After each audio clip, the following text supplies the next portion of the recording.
What is going on, everybody, and what an exciting time it is to be an Xbox fan. We are getting a lot of vindication lately. I mean, let's just look at the facts. For starters, could you say years ago in 2017 that Xbox would be in the position that it is today, let alone when Xbox first got started and they were going up against some extreme juggernauts when it came to just establishing themselves as a brand? Here we are in 2023, and now Xbox has Activision under their belt, Bethesda under their belt, and we have seen Xbox take major leaps and bounds into a big future direction for the success of the Xbox brand. And with the recent news and Microsoft's big marketing stunt that they did in Las Vegas here just the other day, shows that we are dealing with a whole new Xbox at this point in time. And again, what an exciting time it is to be an Xbox fan. Now, when I say marketing stunt in Las Vegas, I'm pretty sure you're wondering exactly what I'm talking about. Let's just start with, if you didn't know, Las Vegas is one of the largest tourist traps here in the United States. There's casinos, gambling, and just anything and everything the imagine can create in that town. It is definitely a different world for sure. But they also constructed something which is an LED Superdome. It's a giant structure. I mean, massive structure that can be seen from all across the town, and it is covered in a giant LED screen. Now, I honestly have only seen stuff like basketballs for like the NBA playoffs, baseballs, shimmering pools of water, an eyeball. That one was really cool. But I haven't seen anything really spectacular put on the screen. Don't get me wrong, it's cool and it's a really interesting piece of technology.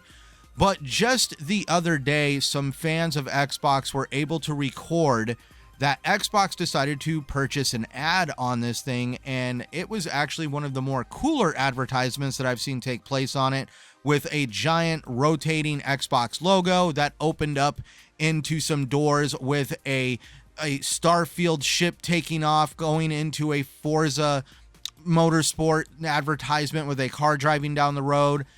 We've also saw some Hellblade in there and one of the creatures reaching out almost, and then obviously a three-dimensional Xbox Series family of consoles popping up on the screen. It's actually quite a sight to behold. It makes me want to drive out to Vegas just to see it.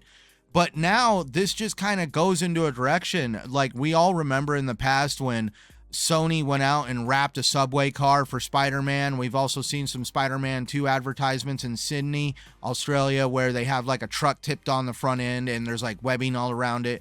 We also saw God of War, the hammer put in the middle of a street, I believe in Saudi Arabia or somewhere in the Middle East. Sony has been known for some pretty big marketing stunts, but this is Microsoft pretty much taking a play out of Sony's book and deciding to have a little bit of a marketing stunt of their own. And that is just culminating on top of all the success that Xbox has seen just recently. And the success that they are starting to kind of report is putting a lot of naysayers and haters for Game Pass and the Xbox brand in their place. We all know the narrative that a lot of people have tried to kind of force onto the Xbox ecosystem, that the Xbox players and the community members don't buy games. They just sit around waiting for them to appear on Game Pass, and that Game Pass is some form of welfare in gaming because apparently you're not a real gamer if you don't buy your games.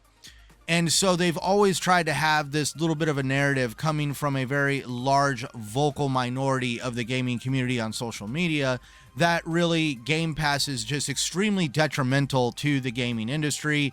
You can't support it because look at what happened to Netflix and all these just absolutely insane, asinine ways of trying to convey that Game Pass is bad. But it has no merit and makes no sense when you really look at the arguments. Like as soon as the Activision deal was passed, Paul Tassi came out and started voicing his concerns about Microsoft's pocketbook on how could they put all these games in Game Pass. It's unsustainable. Look at Netflix.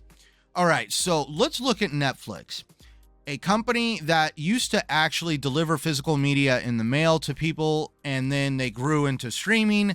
and they decided to go all in on streaming and discontinue the physical media part of it. And then, yeah, they decided to just kind of have no other source of revenue. There's no easy way to put that. And they're spending all this money on large production of television shows and movies. And yes, they have a lot of output when it comes to money, and they're not receiving a lot of input when it comes to subscriptions compared to that. So yeah, when you look at the Netflix model, it's completely unsustainable. But let's look at the fact that Microsoft only relies on the Xbox brand for about 6% of its revenue. On top of that, Xbox has other sources of creating sales. They sell the games, they have microtransactions for the games. Game Pass is nothing more than a supplementary way of getting other people invested in the ecosystem that have either that desire to want to save money, they're economically challenged and they have no choice but to save money. But this is just an option where there's no options over on Netflix. Like, I can't go out and buy any of the good shows very easily, for that matter. I mean, there has been some seasons of Stranger Things, like 1 and 2 pop up, where I was able to purchase them on physical discs. But let's realistically think about this.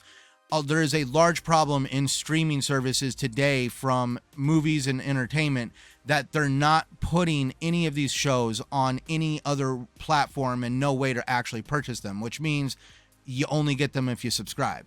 Where I'm going with this is just recently we got some news about the success of Starfield in the month of September and how it's been doing in Game Pass. Well, apparently a lot of people did play it in Game Pass, but also a large amount of people bought the game. So from the sources that are coming out, Starfield is the 7th best-selling game in 2023, and it was the number 1 selling game in September, even with it being in Game Pass. Now, this includes the early access premium membership upgrade that even I bought for Game Pass members, so that way they didn't have to buy the game. But the game also is available on PC and Steam, which is a big part of Microsoft's strategy, a strategy that PlayStation is refusing to decide to take advantage of. Like, PlayStation for a long time now has been trying to hold to this ideal, like the PlayStation brand is this exclusive sacred garden and that you can only play it here. Well, how's that working out for you? Because that I think it's so funny. Everybody's so worried about Microsoft's finances when they just turn a blind eye to the fact that Sony is literally leaving money on the table. Yeah, that's a really good thing to be proud of. Because of Microsoft deciding to embrace PC gaming, they have a large number of sales taking place for a lot of their content, like Hi-Fi Rush and Starfield. A large portion of the PC Steam community bought the games on those platforms, and it's basically helping support the Xbox ecosystem as a whole. That is why it's referred to as the Xbox ecosystem, because it encompasses not only console but also PC, and soon, probably more than likely within a few years, we're also going to have a cloud infrastructure that's part of that as well, and we're going to see a lot more people experiencing Game Pass titles on even more platforms. But this is where it's like, what is PlayStation doing? They're still trying to somehow shoehorn everybody to playing it first on the console, and then maybe in a year or two, hopefully, whatever, the universe willing, the game that you want to play appears on the subscription service that you have over there. And that's where it kind of make it hilarious. Like, I saw a post on social media of an individual that has over 135 friends on his PlayStation, and he was the only one that was playing Spider-Man 2 on launch day. He was completely floored and flabbergasted that it worked that way. And I'm not saying that PlayStation fans don't buy games. I'm just saying that there is probably a situation that they are convinced that everybody and their grandmother buys this game, when I'm really wondering exactly what the true numbers are on launch day for certain titles. When we're taking a look at, to put this into perspective, with Starfield's launch, it's sold more already than Final Fantasy 16, Resident Evil 4, Street Fighter 6, Mortal Kombat 1, and Dead Space. And this is a game that's available in Game Pass.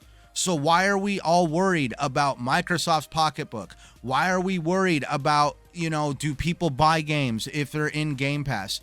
It feels like every argument has officially gone out the window when it comes to the success of a game in Game Pass and the fact that even if it's in Game Pass, people still buy it.